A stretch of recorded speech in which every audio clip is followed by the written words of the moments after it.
hear me okay? All right. First of all, this is completely overwhelming, so thank you. You guys are absolutely incredible. I tell you guys every day how much you mean to me. So I'm going to share a lot about who I am and how I ended up here and my baseball show. So my title, My Road to the Show, it actually has two meanings. So the show means you've made the major leagues, right? You're the top of the league, and kind of my podcast. So this is my road to the show. So that's how I came up with the title. We'll start with 5th grade.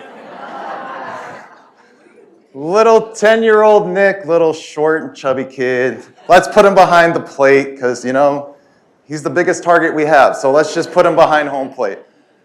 So I really started to find success in baseball at this age, at 10 years old. Started hitting the ball really well, and I knew I was a little bit better than my peers. And as the summer went on, I started growing into my body. I started slimming down. I started getting taller. And everyone's like, oh man, you look great, you look great. July and August, I start getting extremely hungry all the time. I'm talking 4 cheeseburgers, a pot of rice, drink 2 quarts of water at a sitting. And then maybe 3 minutes later after dinner, I'm looking in the fridge for more food. And my mom's like, you possibly can't be hungry. What is going on? Well, little did we know, I got diagnosed with type 1 diabetes. So a lot of those symptoms led me to this in October. So like I said, that was a typical meal for me. My parents would start plating their food before they called me to the table because I would have everything cleared before they even got to sit down. And they're like, this can't be happening. So at night during that summer, I would just bring my pillow into the bathroom to sleep because that's how frequently I was going to the bathroom. So just a lot of signs there. I won't get into the details of what happened before that because we had a couple other things there. But so October 20th, my 6th grade teacher before this, I started 6th grade in September, and she notices, like, I'm asking to go to the bathroom 10, 12, 14 times a day. So she alerts the people it needs to be. I finally get into the doctors, and I feel normal, right? Like, I feel okay. Like, I don't think I'm sick. And he's like, you have diabetes. My mom's crying. And I'm like, what is going on, right? I'm 11 at this point. I don't know what's going on. So I go to the hospital, and I'm in the bed. My dad comes flying off the elevator, and he looks at me, and he's like, what? Because I don't look sick. Nothing's broken. I'm not in a cast, nothing. So I was in there for 5 days. And my life changed. So went on shots. I was on 6 to 8 shots a day until this was before insulin pumps came out. So just had these 2 types of insulin, but you can really see the difference in me here. Where's the laser pointer? Right here. So like you can see how thin I really got. I lost 50 pounds before I was diagnosed at 11 years old. So that was pretty big change. Like I came back to Little League that next year, and everyone's like, who is this kid? Because I was completely different. But it was a lot of life changes, and I had to test my blood sugar and take my insulin a half hour before I ate anything. So it was just a lot of things. Could only eat a certain amount. So it was just this is where I don't remember much of my life before diabetes. Like it was such a turning point in my life that I don't really remember many things before that. But I adjusted with the help of my family and my sister, and this was my last year of Little League stats. I had 7 home runs. I was 11-1 on the mound with a sub-1 ERA, so I was giving up less than 1 run a game, which is really good for all of you non-baseball people. I had 90 strikeouts in 43 innings pitched. And I remember we went to All-Stars and we had a police car drive up during practice and everybody freezes. And we're like, what is he doing? And he parked the car behind the backstop so he could radar all of our pitches. So it was a pretty cool memory there. But yeah, so this was my first spring being healthy, right? Type 1 diabetes, I have it under control. We find out about Camp Carefree, which is an overnight 2-week diabetes camp. And this is more of a break for my parents than it is for me. But what's really cool about this place is I have met my lifelong friends here. We still keep in touch, pick right up where we left off. I met my wife here when we were 15. So it's just an absolutely incredible place because you have 120 kids, all with type 1 diabetes, like knowing what the struggles are day in and day out, and you can really connect with people like that. So this was life-changing. My wedding party, we had, I think, 7 on both sides, and all of them were from camp. I know it was a wake-up call for our family because our justice of the peace was also from camp. And she said, if you're connected with camp at any point, please stand up. So in the middle of the ceremony, 55 people stood up. And to see our family's reaction about how much those people meant and still mean to us was pretty remarkable. So, but I guess meeting my wife was the biggest part there, I think. So, but yeah, so, and I'll come back to this because it's also connected to the show, which is crazy. So, all right, so then I start high school, and this is where I really start to figure out that like I am better than most of my peers. I really love the game. My dad builds me this machine that holds 13 baseballs. I would step on a brake pedal, it would fall off, and I would hit the ball into the net. So I would take 200 to 300 swings a night. I would come home, do my homework, go take 200 swings. They'd call me up for dinner. I'd go right back down to the basement and keep hitting. So this is where I really found my success. This was my sophomore year, Havelock Field, which is where the Portland Sea Dogs play. It's the AA affiliate for the Boston Red Sox now. I hit 2 home runs in the same game. And my dad actually took these pictures. So he was above the first base dugout, just taking the fast shutter speed pictures. So that's me swinging there, and then me watching the ball go over the fence. That was my second one. But yeah, I mean that's a day, like one of those blackout moments where it was you got such a high off what you just did that I just completely blacked out going around the bases.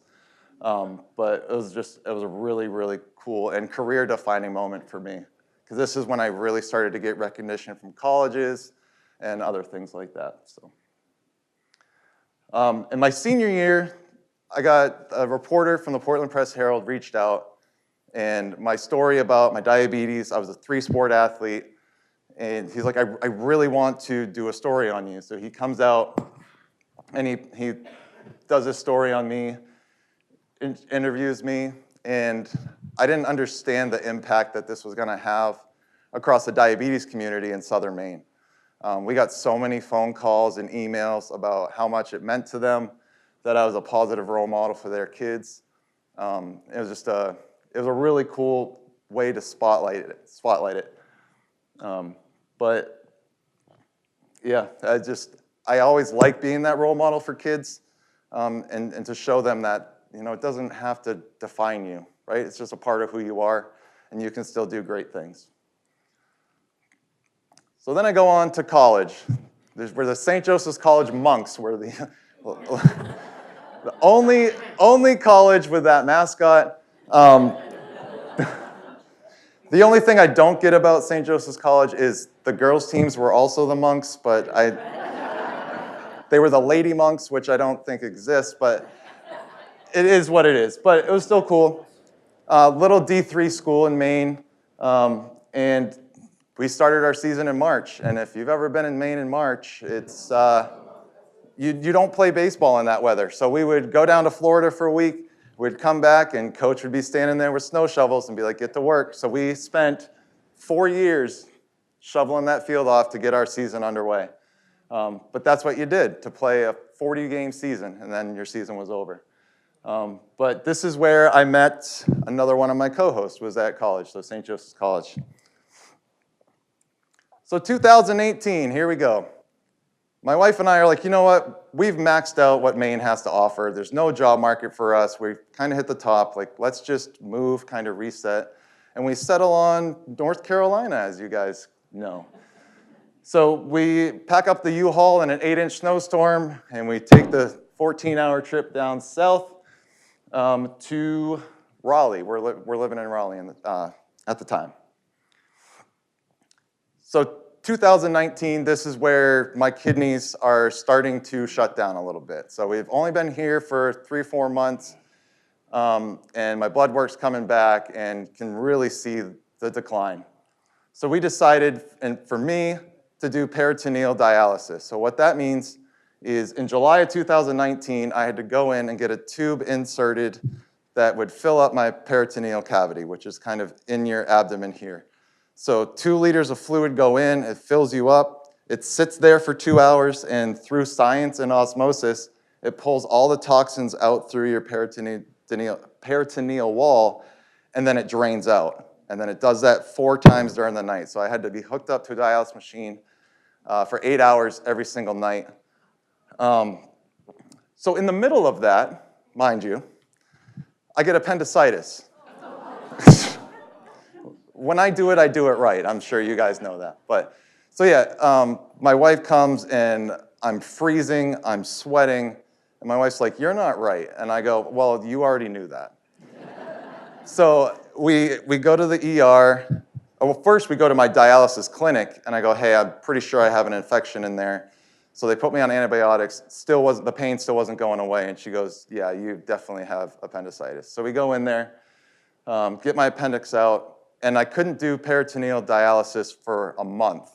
So then they had to go in and put a chest pick in here into the top of my heart, and I had to go in to do hemodialysis for a month. Which that was probably the lowest of lows I got at that point. That was really tough for me, just because like you're sitting in a room with a lot of people kind of fighting the same battle as you. It was tough, but got through a month and then went back on peritoneal dialysis. And then we get to, this is April of 2021. So I've been on dialysis for about 1.5 years at this point.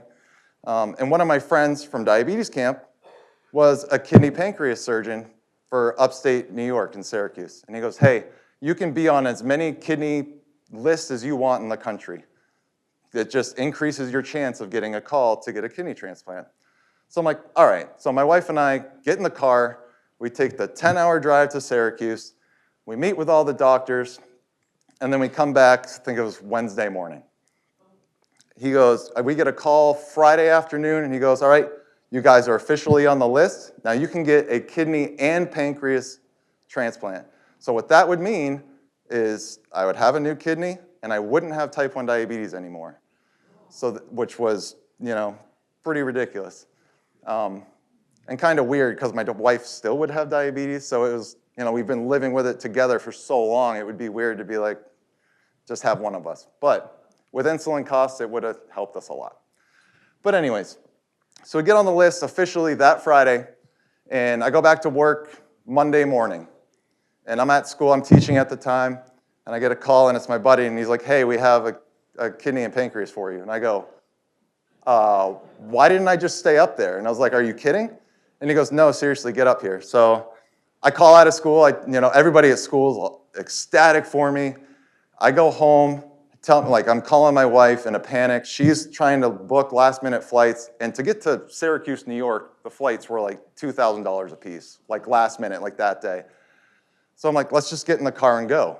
She goes, "All right. Well, we have a dog, and I would have been up there for a month, and I packed a pair of underwear, a pair of shorts, and a T-shirt. That's it." Like, it was just, no, we weren't thinking. We were just, let's get up there in a hurry, because we only had, I think, 36 hours to get up there.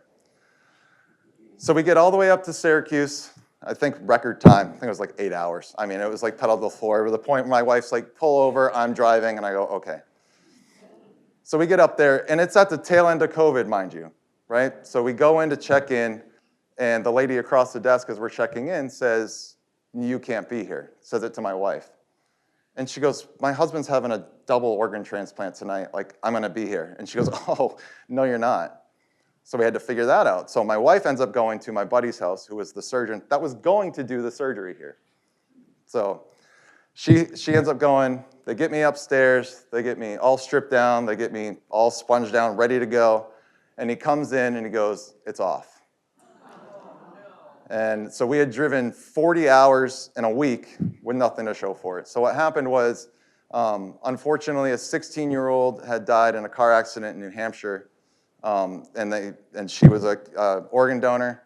They sent it to the Boston Medical, I think it was, and they cut the renal artery of the pancreas too short. So that deemed it useless, and since I was asking for both, I don't get just the kidney. So the kidney goes to whoever was on the top of the list for the sole kidney. So that I lost out on that. So hindsight, everything happens for a reason, right? And maybe there was a reason I didn't get it.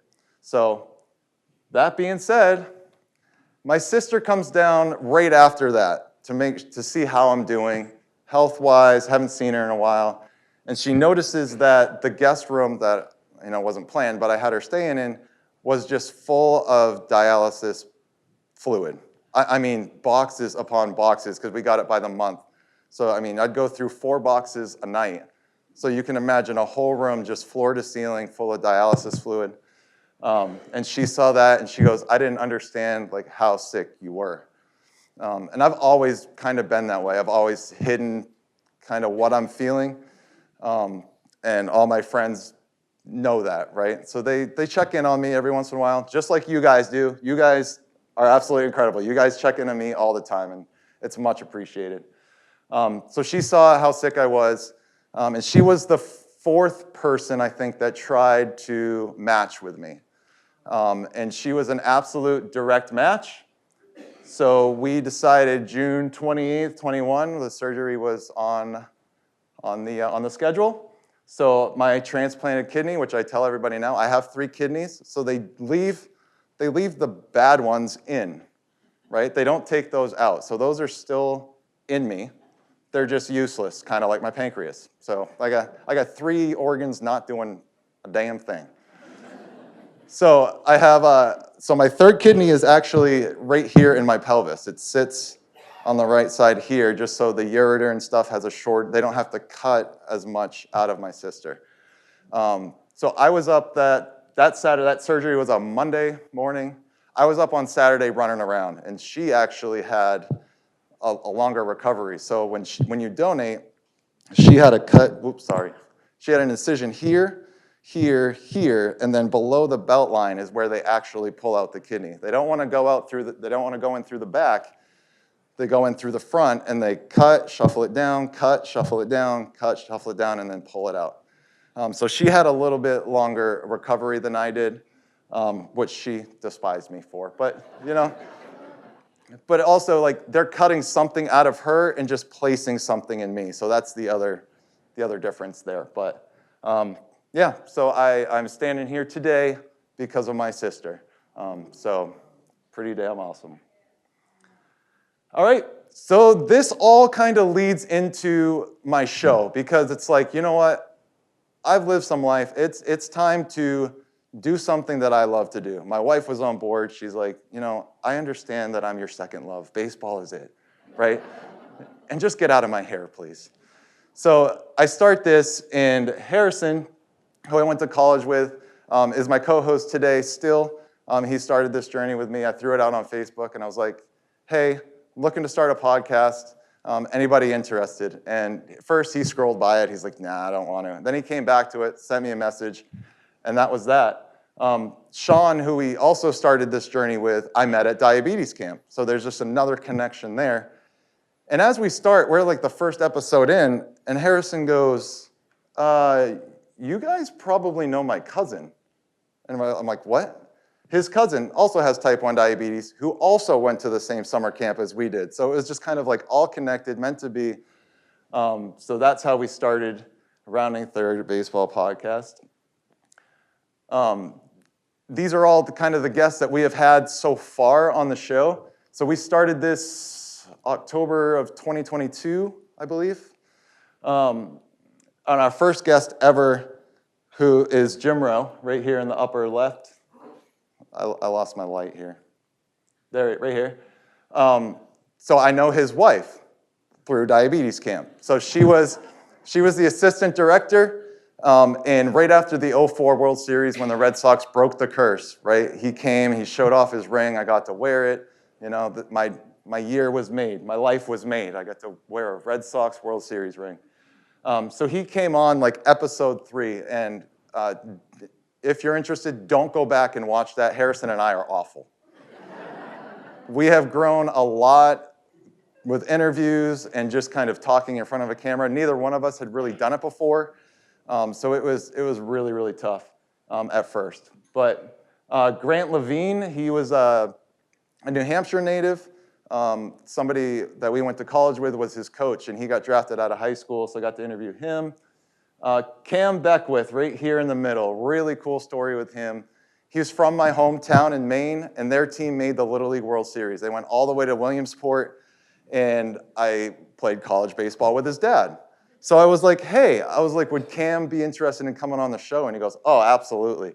I have a clip I'll show you of Cam later, but that was our most viewed episode ever. I think we had like 1,500 views on that live. So that means like when we go on, 1,500 people were tuned in at one time. Our first former Major League player, Terry Shumpert, was a utility player for the Rockies, Red Sox, Cubs, kind of bounced around. And I still talk to him probably twice a week now. So still have connections with him there. And then Steve Traxel, I have a clip of him. He's famous for not the right reasons necessarily. He gave up Mark McGwire's 60-second home run, which at the time was a record-breaking home run for Roger Maris's single-season home run record. Yeah, he gave that up to Mark McGwire, and he has some choice words about that, but because of steroids and all of that stuff. But that was a really awesome interview. Skeeter Barnes, he's also kind of in the Terry Shumpert realm, but he ended up playing with Pete Rose. He played with Eric Davis, kind of that last good Cincinnati Reds team. That interview was really tough to watch. He was on his phone, and he was kind of just moving it around, and I had to look away because it was making me nauseous. But that's the thing. Like, you have to kind of not look at the screen and just listen to these guys talk and where they came. And every story is just so incredibly unique that I love that story. And so, like, I don't necessarily love having the stars. I want the guys that grinded it out, right? What did you do to get here? Like, it wasn't easy for you, just like it hasn't been easy for me. Like, I just love hearing that story of, like, how did you get here? David Griffin, this one's an awesome one. So we had him on probably the 5th episode we ever had. And at the time, he was pitching for the Syracuse Mets and the Binghamton Rumble Ponies. He was kind of up and down in the minor leagues there. Last year, he decided to switch over to banana ball. So he is now pitching for the Indianapolis Clowns. And he won Pitcher of the Month, his first in April. So he came on and talked about, like, what do banana ball tryouts even look like? Like, I mean, we know what baseball tryouts look like, but what does banana ball tryouts look like? And he goes, they give us a dance routine, and we have to learn it in 20 minutes and then perform it. And then if we perform it well and we do what they want, then we're on the team. So yeah, he got drafted by the Indianapolis Clowns, which was a really awesome interview there. And pretty cool to watch him, play. Like, he started a game the other day with a clown wig on, like, just having a blast. And baseball's fun for him again, which Major League Baseball can be a business, and it's really hard for some guys to, they get bounced around, they get pulled around, and they're just like, baseball's not fun anymore. And banana ball is making it. He's like, I enjoy I look forward to going to work every day. Mark Rogers here, I actually faced him in high school. So I was a junior, and he was a freshman. He was already throwing 96 miles an hour.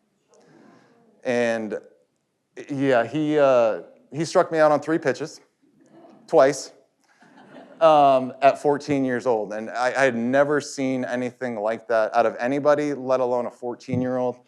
And that's when I knew that he was different. So he ended up playing for the Brewers in 2008, and then he had some shoulder issues and made a comeback in 2010. And then he got me in touch with Zach Paddock, who was almost the same exact career path as Mark Rogers, but vastly different on how they got to the major leagues at the same time. So really cool to hear the difference differences between the two players, but on the same team. And then Jonathan Van Every, we actually had on last night on my show. He was really cool. He was just sitting out on his patio in front of his pool with a whiskey, just talking ball with us. So that's what I really love about our show is we have a lot of audience interaction, and it's just like it's a group of guys sitting around talking about baseball. They don't necessarily have a structure to the show. Whatever the chat wants to talk about, whatever we want to talk about, just kind of ebbs and flows. So each episode is about 2 to 2.5 hours long. And we do that Sunday nights at 9 and Thursday night at 9. So set your alarms. All right, so I'll show you some of the clips from our show. This first one was really cool. We had, not that long ago, about 2-3 weeks ago, Veda Pinson was a player for the Cincinnati Reds during the Big Red Machine era. His son is on kind of a campaign to get his dad into the Hall of Fame. So he is trying to build that following and trying to really make people understand like what kind of player Veda Pinson was. So he's actually going to tell a story about when he was younger. Veda Pinson III was younger in the clubhouse with his dad.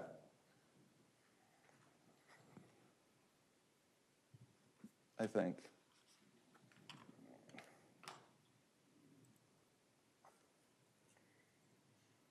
Because I'm thinking about the game, and I was like, "Wow, okay, this is Hold okay. on. You don't want to say hello to your son." And he says, "No, okay, okay, no hits." My father had 2,757 hits. Jim Rice had 2,450. Hold on, let's see. What is it? 37. My dad's batting average was 286. Jim Rice's was 298. And everything. I know why he did it now. You know what I mean? He just, and Here we go. you were so lucky you got to go down. I didn't think of it. I didn't think of it like that. You know what I mean? I just thought of, hey, I get to go and I get. My dad would always sit on the stool, sit on the stool. But then there was one time when my dad was with the Angels. It's pretty. This is a funny story. Like when you're down in the dugout, or you're down in the dugout, you're down in the clubhouse. They had like all these snacks for the baseball players. They had like I don't know if you guys remember bazooka bubblegum, right? And my bazooka bubblegum story is really funny because my sisters used to always tell me because my sisters were at the game that day, and he said, "You go down there, you get all the bazooka bubblegum you can get." And so I go in, and the guys are all talking, they're all getting dressed and everything. And I start putting all the bazooka bubblegum all in my pants. I put it in my socks.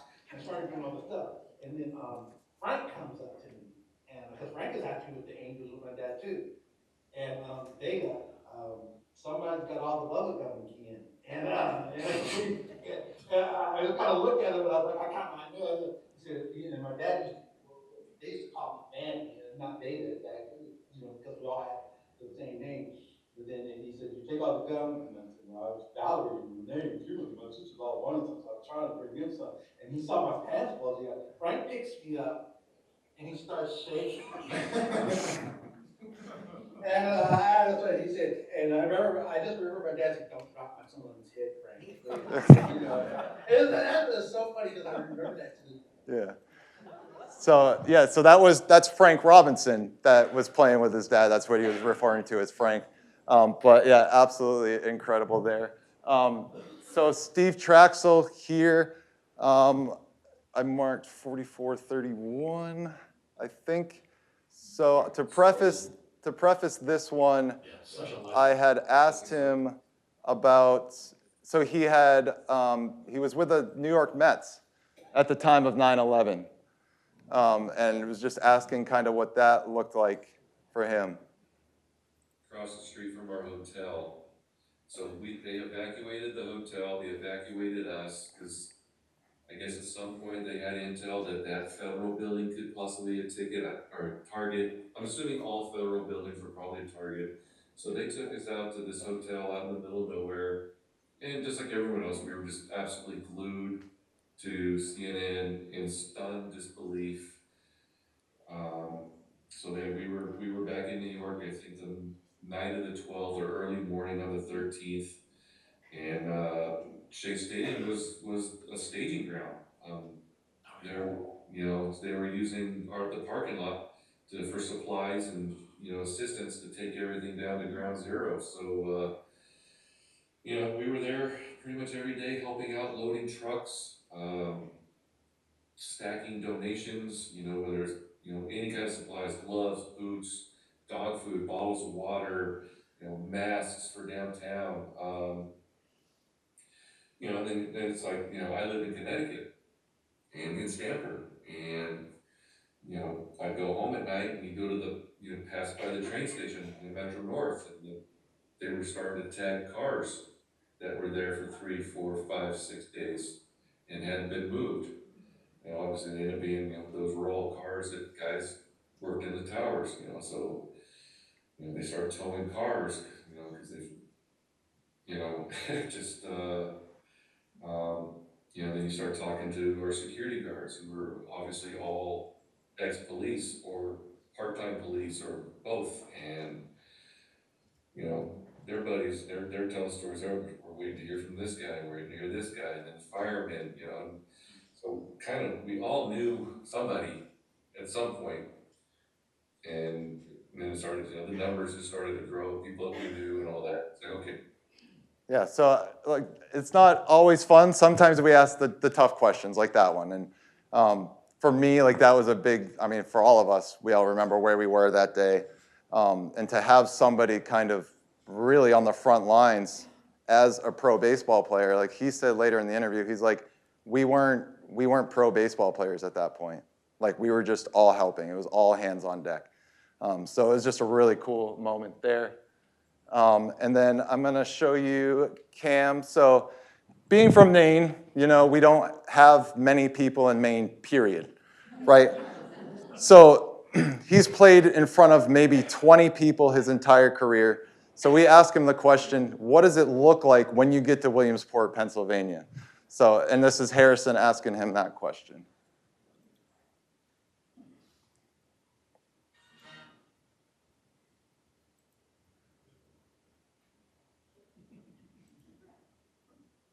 When I was playing, that's for sure. That's awesome. Yeah, no, amazing. And then, so that first game, Cam, you guys are getting ready, you take the field.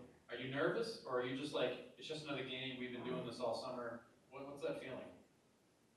Once I stepped out of the dugout, I got nervous because there was a lot of people there. So it was just nervous. Yeah, wasn't it like 22,000, I think they said? Yeah, for that game, I think it was just over 12. 12. But the Pennsylvania game had, the 20,500, almost 23,000 fans. To go to Fenway. Yeah. Yeah, not far off. Yeah, that's crazy. So do those nerves go away quickly, or they stay with you for a little while? They went away quickly. But against Seattle, I was nervous because I was the final out. Because it would have been a 10-run roll if I didn't get on or score a run. And it just got me nervous. That's a big stage, man. Yeah, so it's been really cool to have him on. Like I said, that was our most watched episode.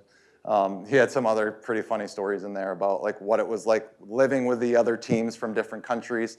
Wasn't gonna play that clip on here, but it is on there, so pretty cool. So tomorrow, Sunday, I actually have another pretty big show coming up. I have Charlie Liebrandt, who pitched for the Royals and the Braves, and an author, Marshall Garvey, who wrote Interstate 85, which is a book about the 85 World Series between the Cardinals and the Royals. So Interstate, World Series rivalry, they're both coming on at the same time. So that one's going to be a fun show. I'm looking forward to it.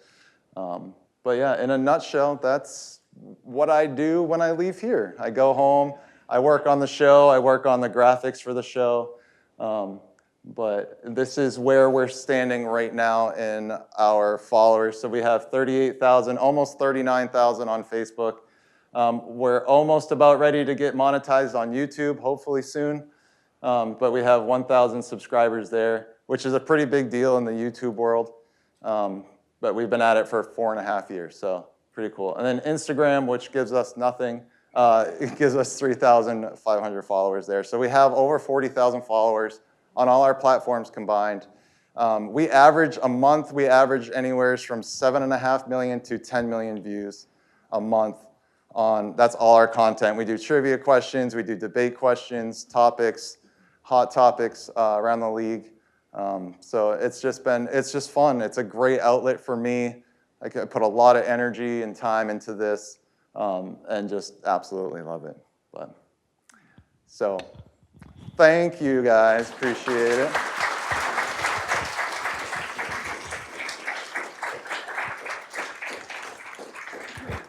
Any questions? Wait for the microphone. There you go. Tell us about all the baseball fields you visited and how many more you have. All right, that's a great question. So at the end of June, coming up, I'm going to Minnesota and Milwaukee to get the Twins and the Brewers, and I'll be officially halfway done the stadium tour. So I'll have 15 out of the 30 done. So I have everything east. Right now I have everything east of Cincinnati completed except for Tampa Bay and Toronto. I think, is Toronto east of Cincinnati? Yes, maybe? All right, whatever. So Toronto and Tampa over here. So yeah, I wanted to get both Chicago's in this trip, but one of them's out of town, so I was like, I'll just save it for another time. So yeah. So how do you get the guests? Do you have a hard time getting people to come on, or how do you find these people? I have my ways, Miss Anderson. No, so what's been really cool is like now that I've gotten a couple guests now on the show, they start networking out. So like I can be like, hey, do you know anybody else that would want to come on? So that's how I've gotten some of them. Some of them are just random. So Steve Traxel, we actually did a trivia question about him. And what I did was like laid out his stats, his years played, and his teams. And I asked my viewers, like, who is this guy? And I get a comment, he goes, it's me. And I was like, no way. So I sent him a message right away, and he goes, yeah, I'd love to come on. So that's how we got him. So, and then another guy, Skeeter Barnes, a guy commented, he goes, that's Skeeter Barnes, and he's my neighbor. And I go, would you want to go knock on his door for me? And he's like, sure. So he came on. So it's been like a whole bunch of different ways that we've gotten guests. Sometimes like I'll friend them on Facebook, and then I'll sneak attack them, because I'll wait for them to accept my friend request and then send a message. Because what I've found, if I send a message and we're not friends, they don't see it. It like goes into this other folder, and they don't see it. So I wait until they hit that accept friend, and then I bombard them. So that's how I've gotten a couple other of my guests. But great question. Can you help me find some Friday with Friends? Sure. Okay, Nick, what time is your show on? 9 p.m. Eastern Standard Time, Sundays and Thursdays. Okay, and again, but you can catch him on YouTube? Yes, ma'am. So we're on Facebook Live. We're on YouTube. So even if you don't catch it live, you can always catch it after. So I can actually show you my YouTube page. That's what I was going to ask next. Let's get out of this. So this is what the YouTube page looks like.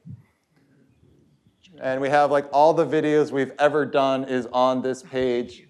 Then we have like trivia questions, discussion questions, full episodes.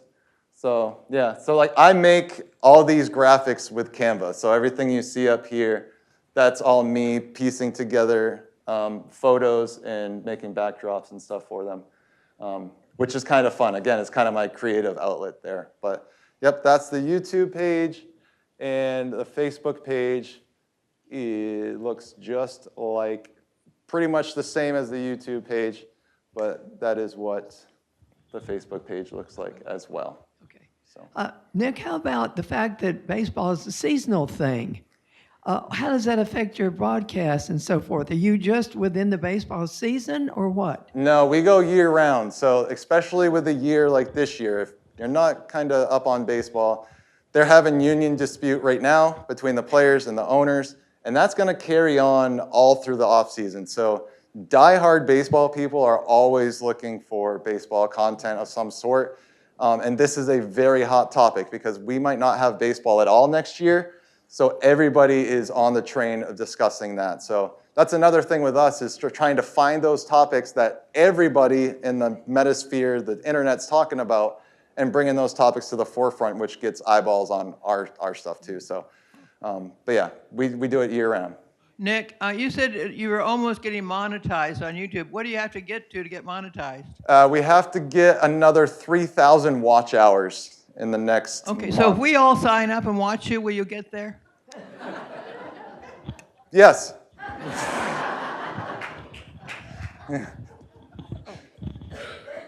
Nick, I listened briefly on Spotify and I want to share with this group. He mentioned some merch on Etsy. So I went to Etsy and I personally love his saying on a t-shirt. It says, if you're over 60, you're rounding third.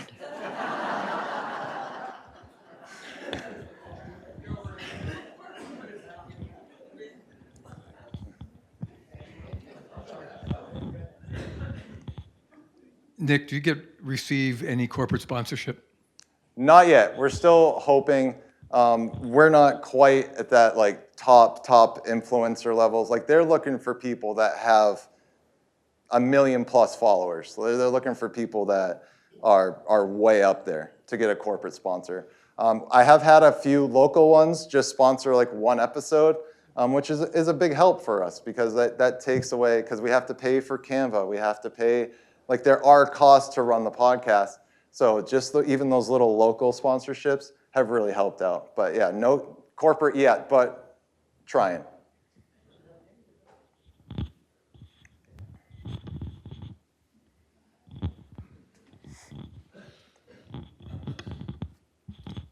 Nick, you mentioned banana ball. I'm sure everybody in here does not know what banana ball is. All right. Banana ball, I kind of classify it as the Harlem Globetrotters of baseball. Everybody in here knows what Harlem Globetrotters is. It's kind of like trick shot basketball. Banana ball essentially is kind of the same thing. It's just a lot more entertainment. You know, a lot of casual baseball fans are like, oh, baseball's boring. I hate this. It's too slow. And banana ball has kind of taken that and been like, all right, we hear what you're saying. We're going to dance in between pitches. We're going to have walk-up songs for everybody. Our batter's going to come out on stilts. You know, like our outfielders are going to do backflips while they're making a catch. So it's just very much, I kind of classify it the Harlem Globetrotters of baseball.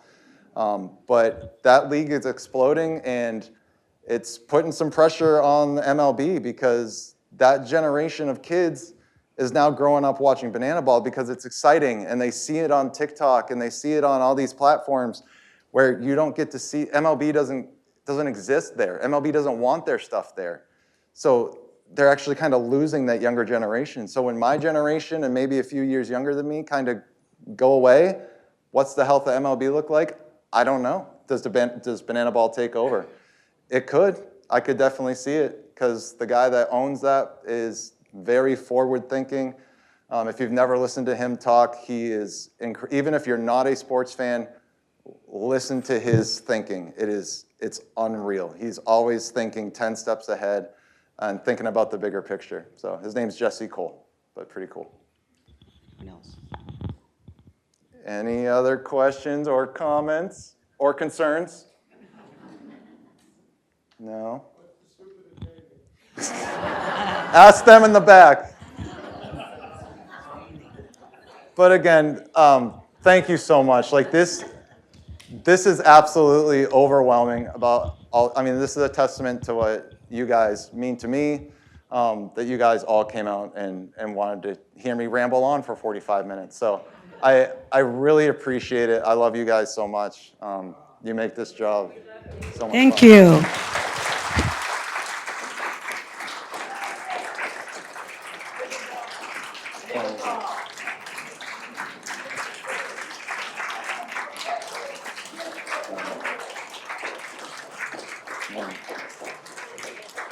Pretty cool.